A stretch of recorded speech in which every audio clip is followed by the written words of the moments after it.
আবু সাঈদ খুদরি রাদিয়াল্লাহু তাআলা আনহু বলেন, রাসূল সাল্লাল্লাহু আলাইহি সাল্লাম বলেছেন, মান সামা ইয়াওমান ফি সাবিলিল্লাহ বা'দাল্লাহু আজহানুন নারি সাবিনা খরিফা। কেউ যদি আল্লাহকে সন্তুষ্ট করার জন্য একদিন সিয়াম থাকে, তাহলে আল্লাহ তাআলা তাকে জাহান্নাম থেকে 70 বছরের পথ দূরে সরিয়ে দিবেন। সিয়াম পালন করে নেকি হলো না জাহান্নাম থেকে দূরে সরে গেল? জাহান্নাম থেকে দূরে সরে গেল।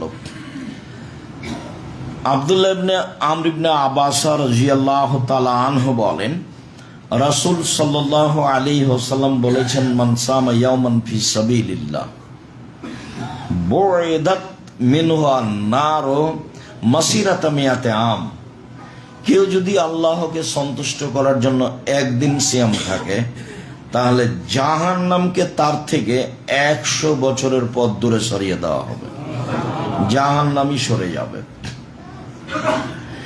উমামা বাহিলি রাদিয়াল্লাহু তাআলা আনহু বলেন, রাসূল সাল্লাল্লাহু আলাইহি ওয়াসাল্লাম বলেছেন, মান সামা ইয়াওমান ফি সাবিলিল্লাহ জালাল্লাহু বাইনাহু ওয়া বাইনান নারি খান্দাক কামা বাইনাস সামাই ওয়াল আরজ। কেউ যদি আল্লাহকে সন্তুষ্ট করার জন্য একদিন সিয়াম থাকে, তাহলে তার মাঝে আর জাহান্নামের মাঝে একটি গর্ত খনন করা হবে, যে গর্তের ব্যবধান হবে আকাশ জমিনের ব্যবধান।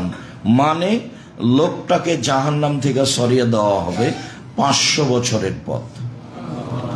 তাহলে আমরা এক হাদিসে বুঝতে পারলাম, সিয়াম পালন করলে মানুষ জাহান্নাম থেকে সরে যাবে 70 বছরের পথ। সিয়াম পালন করলে মানুষ জাহান্নাম থেকে সরে যাবে 100 বছরের পথ। সিয়াম পালন করলে মানুষ জাহান্নাম থেকে সরে যাবে 500 বছরের পথ। সব ফলাফলে, সব হাদিসের ফলাফলে জাহান্নাম থেকে সরে যাবে মানে কি? জাহান্নামে যাবে না। তো কোনো হাদিসে কি বলা হলো 500 নেকি পাবে, 2000 নেকি পাবে?